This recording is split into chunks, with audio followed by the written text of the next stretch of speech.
When I did a show called Morningside for 5 years, and I had to interview people like Lester B. Pearson and John Diefenbaker.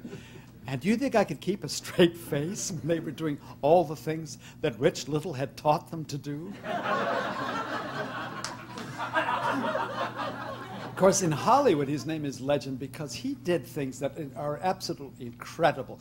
But one of my favorite things is the first LP of yours that I remember. It's called A Little Bit of Broadway, in which Rich Little sings in the voices of James Mason, George Burns, Fred Astaire, Bob Goulet.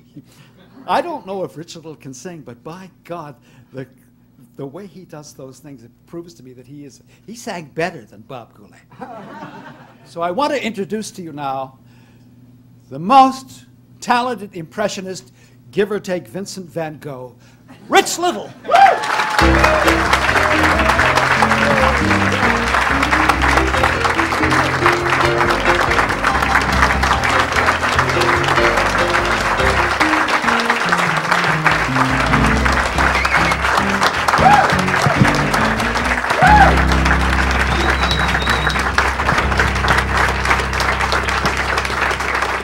Thank you. Did you say 2,000 Canadian Comedy Awards? I remember being extremely proud that during the sort of turbulent Nixon years, that the guy who sort of had his pulse on the nation of the United States was Canadian. That it took a Canadian to do the ultimate Nixon. Thank you, Don. Of all the introductions I've ever received, that was the most recent. Canadians come and see me in clubs, and I can always tell they're Canadians because they yell out, "Do John Diefenbaker." I also know they're 107 years old.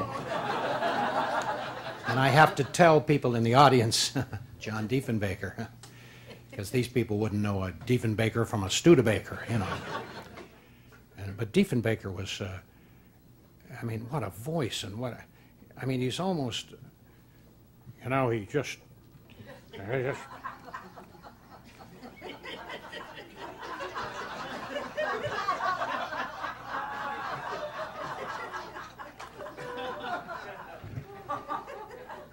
there are no words that can express my appreciation. Christ, damn near took flight. You know, it's interesting. I got so, and then Nixon. Then I became in the States known for Richard Nixon. It was out in Canada. It was John Diefenbaker, and then down in the States it was Nixon, and I got that label. Even to this day, people still do Nixon for me. I see people on the highway who recognize me, and, you know. I would like to thank Frank Pepe and John Aylesworth, though, who were nominated, because Frank and John were responsible for getting me into show business. There's no question about it. They wrote my very first nightclub act, and didn't even pay them, still owe them for that.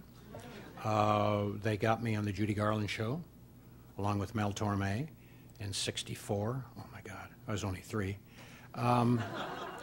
And they got me on the Jimmy Dean show, and on with Julie Andrews when she did her series. I was a regular on that for a couple of years.